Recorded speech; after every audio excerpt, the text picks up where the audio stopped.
এক বছর আগে মাইলস্টোন স্কুলের যে ভবনটিতে বিমান বাহিনীর প্রশিক্ষণ বিমান বিধ্বস্ত হয়ে ব্যাপক প্রাণহানি ঘটে, সেই ভবনটির কিছু নির্মাণ ত্রুটি ছিল।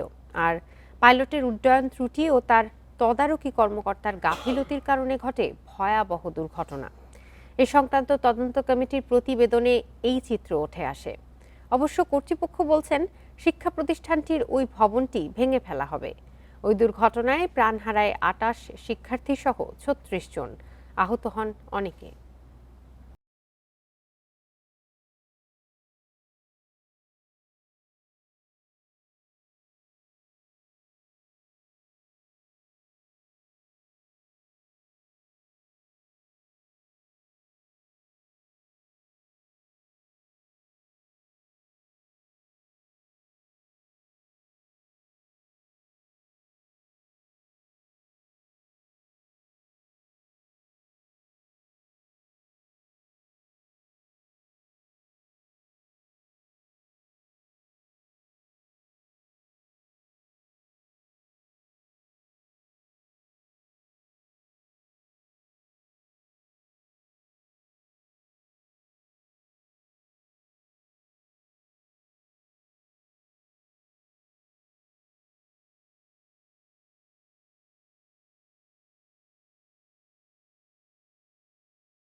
নির্দেশনা ছিল ভবনটাকে ভেঙে ফেলে নতুন ভবন তৈরি করা।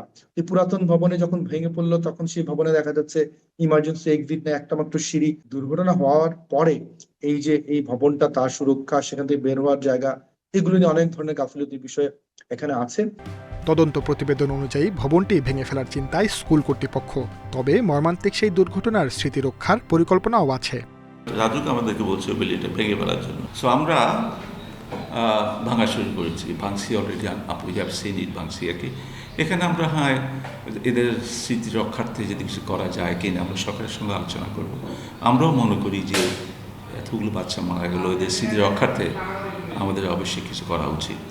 ২০ জানুয়ারি বার্ন ইনস্টিটিউট থেকে ছাড়পত্র পায় বিমান দুর্ঘটনায় আহত সবশেষ শিক্ষার্থী আব্দুর রহিম। উত্তরার মাইলস্টোন স্কুলে ভয়াবহ বিমান দুর্ঘটনার ১ বছর পেরিয়ে গেলেও সেই স্মৃতি ভুলতে পারেনি শিক্ষক, শিক্ষার্থী, অভিভাবকরা। এখনও মাথার উপর দিয়ে বিমান গেলে প্রতিটি বিমানের শব্দে আটকে ওঠেন তারা।